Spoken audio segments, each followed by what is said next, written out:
Welcome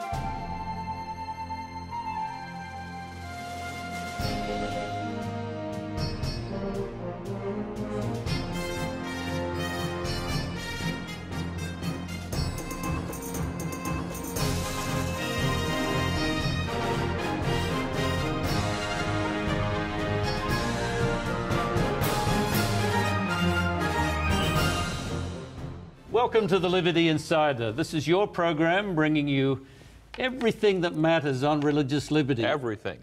Everything. My guest is already into the game here. But we're bringing you news, you need that, information, you need that, and perhaps an interpretation, an analysis. And my name is Lincoln Steed, editor of Liberty magazine, and my guest on the program, attorney Alan Reinach, a man that speaks up without any... Not a shrinking wallflower, no. Not a bit of it. From the Church State Council in California, executive director. So we'll talk about something that I could be tempted to do when someone speaks up like othering, a process of othering. Take the word other and make it into a verb. Yeah. Now, you're preaching on this at the moment. You told me you're preparing a sermon. Liberty Magazine's had an article on this. It isn't just a whimsical topic that we want to share right now. I think this is a very real dynamic that's happened in the past before, but we're definitely living through a process where other human beings, either from another race, another ethnicity or nationality, or of another religion, just of another group of humans are othered, made into ultimately non-humans. And then very bad things often happen when that dynamic kicks in, right? You know, Lincoln, what I want to do is contrast two passages of Scripture. Okay. Revelation 13 and Matthew 25. Revelation 13, we have persecution against those who do not accept the mark of the beast. And I don't know... Which is pretty severe, because you can't buy or sell unless you go along with this. You can't buy or sell, and ultimately it's a capital offense not to participate in the majority form of worship. I mean, people get hung up on whether, you know, it's in the... I mean, whether it's branded on you or whatever, but it's clearly a distinguishing characteristic that you buy into. But what we miss, if we read this too, you know, shallowly, what we miss is persecution is the end of a long sequence where first you have to identify the other.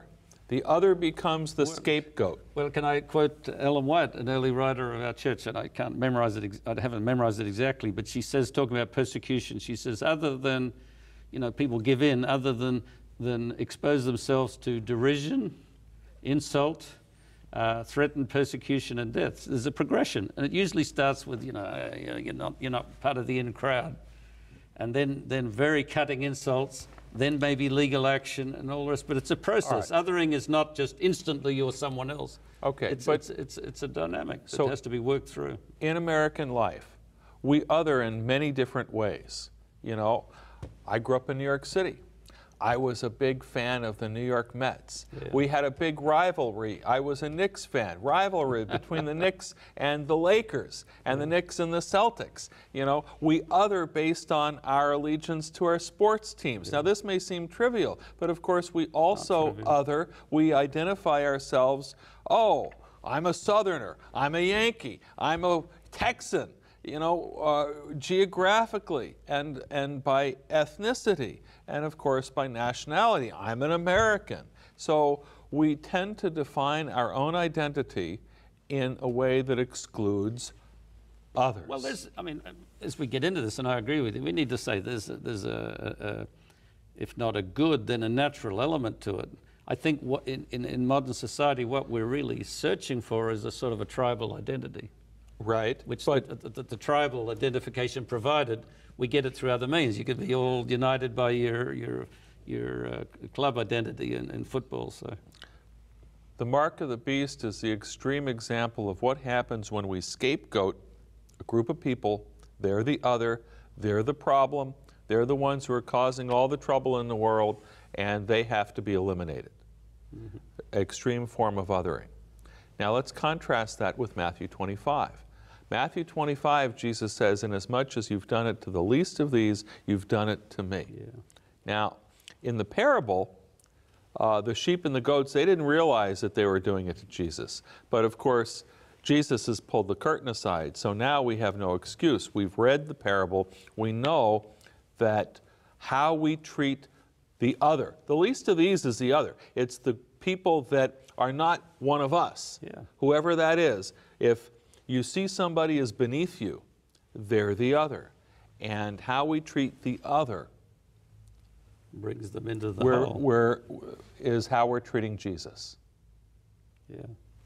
But by treating them that way, it shows that they're included in God's care. They're not on the outside. They're actually in. Of course. We brought them in. Well, and if you understand what Jesus taught this parable, this is the standard in the judgment. Okay? Now, Christians, we kind of blithely think, oh, well, if I've accepted Jesus into my heart, and I confess my allegiance and my love for Jesus, then I'm saved. And that's the end of it. I'm saved. I'm a Christian, right?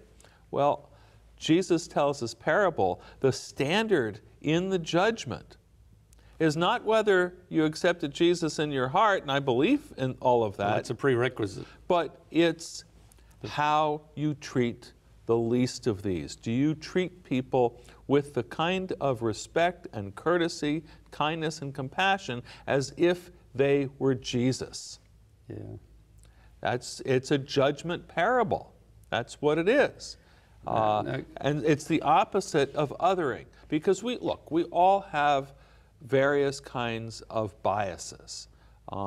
It comes with our cultural baggage, with our heritage. It's unavoidable. It is unavoidable. It's not a sin to have the biases. The question is, are we going to become conscious of them? And are we going to consciously seek to overcome them?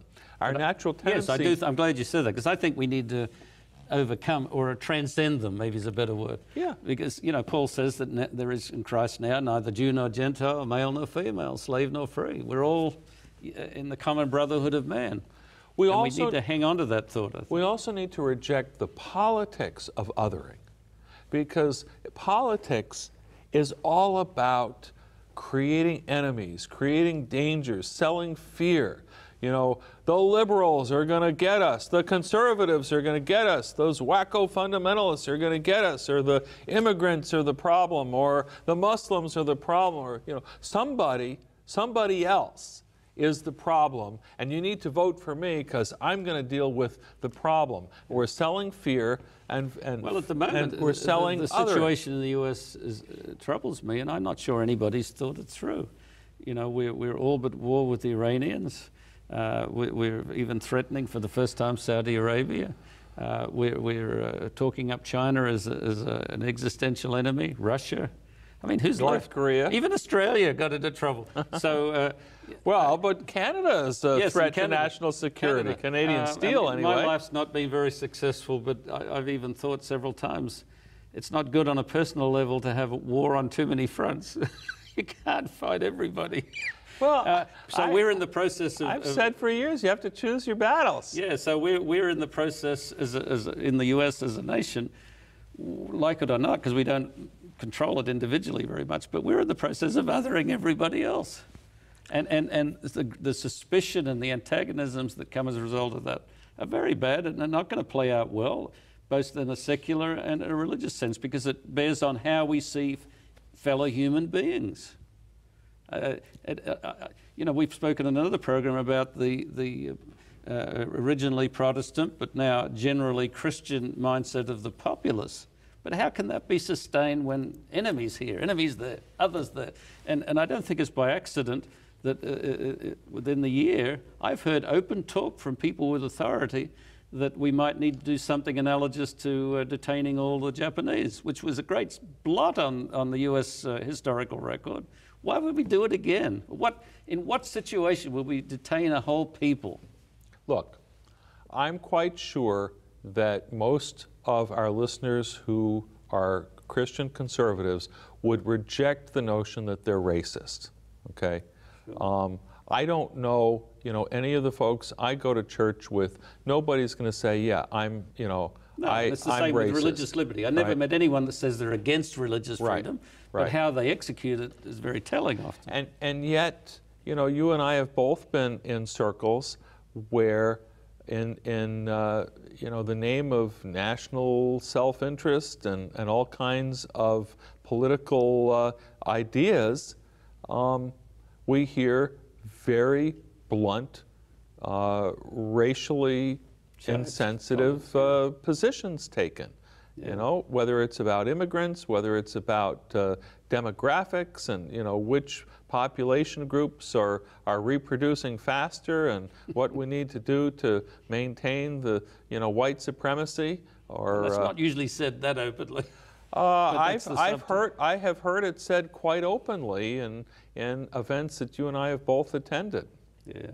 Yeah. No, I won't name, you know. The climate is changing in really dangerous ways. And I don't think even some of the people making these statements quite know what they're saying. Like you say, hardly anybody will openly acknowledge they're racist, but under certain circumstances, they'll sort of let slip a comment that reveals all. Well, look. And permission is being given in subtle ways for people to say and act on those sentiments. But you know, we've said before, racism is America's original sin. And it strikes many commentators, certainly strikes myself, that the phenomenon of the Trump election was a backlash, in particular against two aspects of the Obama era. One certainly was kind of the overreach of LGBT rights, and then morphing into the emphasis on transgender and the bathroom issue. And I think many Americans looked at these trends and were horrified. And so naturally, despite the fact that there was a pretty strong conservative, you know, what do they call it, a no-Trumper movement, the fact is, you know, between the choices that were presented, many Americans chose to go with Trump because they couldn't stomach more of the liberal social trends that were started under Obama. But the other aspect of this, you know, pendulum swing or backlash was 8 years of an African-American president. And the backlash... Sure, it was offensive to a certain... It was very offensive. And we've seen a considerable degree of racism in the backlash.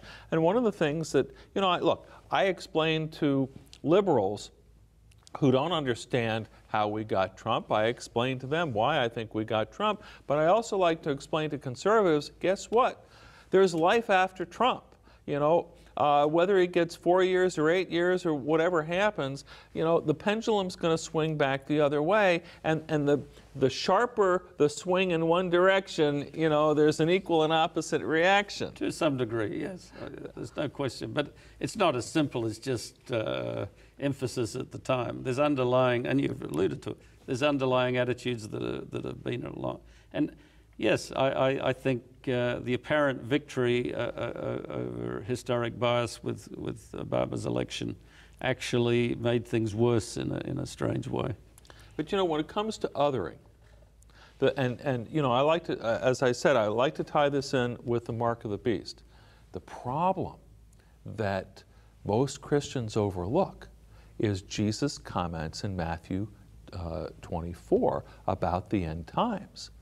And he suggests that the very ones who are going to be othered are the Bible-believing Christians.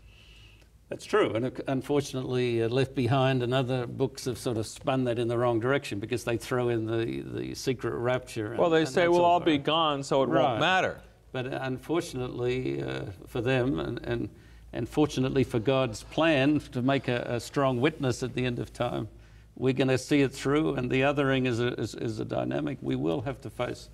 We'll take a break now. We'll be back and pursue this a little further. A biblical prediction, perhaps, of where we're heading. Stay with us.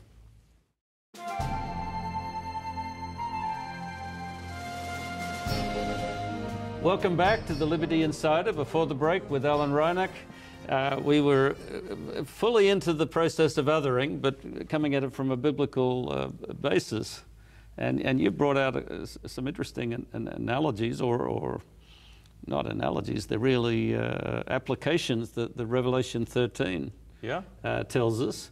Well, look, Seventh-day Adventists, by the way, are not the only ones that believe that we're at the end of time. I mean, that goes back before the United States was established. What's big with me, the Civil War in England with the Puritans rising up against a Catholic-leaning king. They were heavily biased toward end-time thinking. The image of Daniel 2, the judgment bar where everyone stood before God as equals, that was a precursor also to a communist, socialist mindset. But, you know, we don't need to apologize for I think, for holding forth that these are the end days.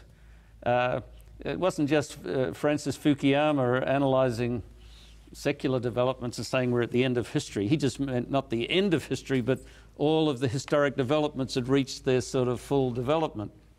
Unfortunately, we're in the devolution of man's progress, but we're in the evolution or development of an anti-system that Satan's trying to destroy God's people and God's truth. So we're going to be othered in this final play-out that will end with Christ coming. But along the way, we have to endure a great polarization and an opposition from a secular, perhaps mainstream, who would portray us as not part of society, not even good humans, deserving of death. So there's a real danger here, Lincoln, because a common theme today is that Christians are being persecuted in America, and that somehow we're a minority and a beleaguered minority at that. And what did Jesus say? Let's go, remember Jesus' statement? All who live a godly life will suffer persecution. So it shouldn't be thought strange, even in a free land, that there is ongoing persecution in often subtle ways, but consistently. But the fact is, Christianity still is in a majority position here in this country.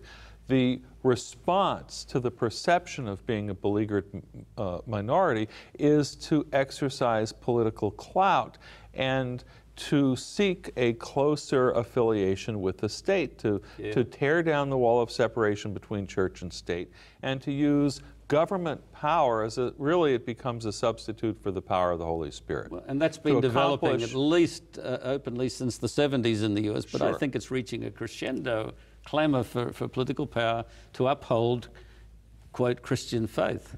And but look, what we need to keep in mind, you and I have spoken about this, but make a distinction between nominal Christianity or affiliation and those that are in their lives consistently embodying Christian principles and charity. And there's always been a great spread between that. It's a minority that just like the sheep and the goats and the wise and the foolish virgins, any way you want to cut it, the Bible makes it plain.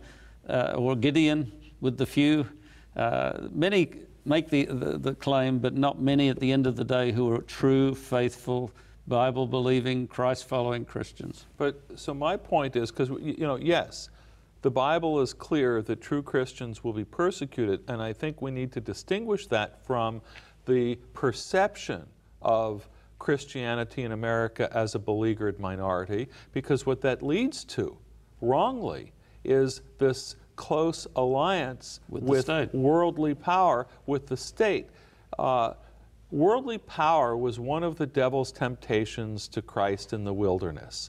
And, you know, if Jesus had been willing to bow down before the devil, he could have had the entire world. The devil has been offering that same bargain to the church ever since. And today in America, as never before, the church is taking him up on that offer. And we see it in the front pages of our newspapers. In discussion before this sequence of filming, you were keen on reading aloud John McCain's great speech at the Liberty Dinner. I've been tempted on a number of occasions, and may fall to the temptation later another time, to read a poem, an old poem, probably 100 years old, The Church Walking with the World. And it figuratively explains exactly what you were saying. The temptation has always been there for the church to be accepted by the world, to do as the world does, to have the same power and prerogatives as the world. And the net effect is as the poem says, the church is disgraced and become something other, and as in the words of Jesus, I know you're poor and naked, blind and filthy and so on. It's the church of Laodicea, lost its power. And when we're talking about church and state and religious freedom, I think we need to throw that in. Legally not. You defend people's right regardless of how good a Christian they are. It's allowed under the law. But we need to acknowledge most people are not what they say they are. Most what passes for Christianity is not what it should be. And in moving toward the state, that is mostly not from a true Christian sentiment. Well, you know, this ties in with this whole notion of a Christian nation. Ross Douthat, absolutely, we're New York always Times, questioning that bad assumption. New York Times columnist, believing Roman Catholic. I heard him on being interviewed by Bill Maher. Who was this? Ross Douthat, one of the few who could really get one up on Bill Maher. And he said, America, we have more people professing belief and fewer people going to church. So what does that make us? It doesn't make us a Christian nation. It makes us a nation of heretics. Or Pharisees. You know, professing belief and yet not actually participating in the life of worship and the life of the church. And it's right within the construct of the civil country that was designed to protect religion. But it's up to the individual what they do with their life. Well, of course, of course. But I think we need to beware of kind of trumpeting, oh, poor us, you know, we're the persecuted minority. Who was it? Who was the guy that wrote the book about lions? There was a book written about Christians being persecuted in America. Yeah, I think I know. The Book of Virtue's brother wrote it. One of the Bennetts? Yes. His younger brother wrote it. Okay. And it was Christians in the Lion's Den, basically. I read the book, and I'm sympathetic to it because, as you and I agree, Christians are having a difficult time in many ways, even within the US. But his view of persecution was basically they're not being given the power. Well, all right, but let's unpack this a little bit. Because, you know, I mean, I deal with religious discrimination is my kind of bread and butter, fighting these cases on behalf of people of all faiths. When we're looking at Christians being persecuted, or part of the problem is the culture wars and how offensive Christianity has been in being, you know, combative with with those who espouse liberal secular values, and how willing the church has been. Well, now you're getting close to something that I have a burden on. I really object, and you and I have been in meetings where it's said that the true enemy is secularism. Secularism is a problem for religious freedom. Well, you can personify it all you like, but that's a sign of the problem. It isn't the problem. The problem is lack of spirituality and lack of Christian commitment. Secularism's strongest approach to religion in general is just we don't want it. Right? Secularism has seldom, and I know a few proponents cite Stalin and some others, you know, secularists are persecuted, but generally secularism or paganism doesn't care about religion. It's even in pagan Rome, they generally left the Christians alone until they thought correctly that they were not loyal to the emperor. You know what I have to say to what I have to say to culture warriors, Lincoln, is what Jesus said to Peter: "Put up your sword, Peter, for he who takes the sword will die by the sword." The church, and taking political power, will live and die by political power. The church does not win the world through combat. It wins souls to Christ not by swords loud clashing, but deeds of love and mercy. There you go. So, you know, if there's one thing that I would like to say as we close, it comes back to Matthew 25, where we talked about the least of these, the opposite of othering. Today, increasingly, because of the culture wars, because of, you know, the identification of the church with, political conservatism, increasingly, the world is not seeing Jesus in the church. And I think the only way that, and the message of Matthew 25 is, they're not going to see Jesus in us until we learn to see Jesus in them. Jesus tells us, inasmuch as you've done it to the least of one of these my brethren, you've done it unto me. And we need to see in the very ones that are not part of our tribe, they're not part of our group, they're not part of our church, they're not part of however we identify ourselves. We need to see Jesus in them. And maybe as we learn to see Jesus in them, some of them will see Jesus through our kindness and our compassion and our love.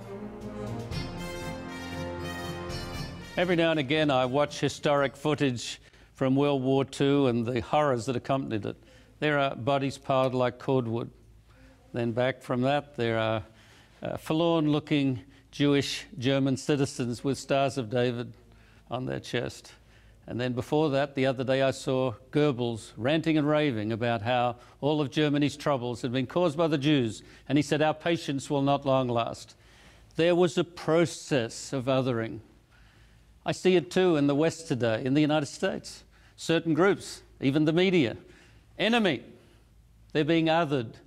And you cannot arrive at bodies stacked like cordwood unless you dehumanize the opposition, portray them as absolute evil. We must resist that. And all people of faith, all Christians, are called to raise the spirit and the dignity of humankind by reminding ourselves that we are God's progeny.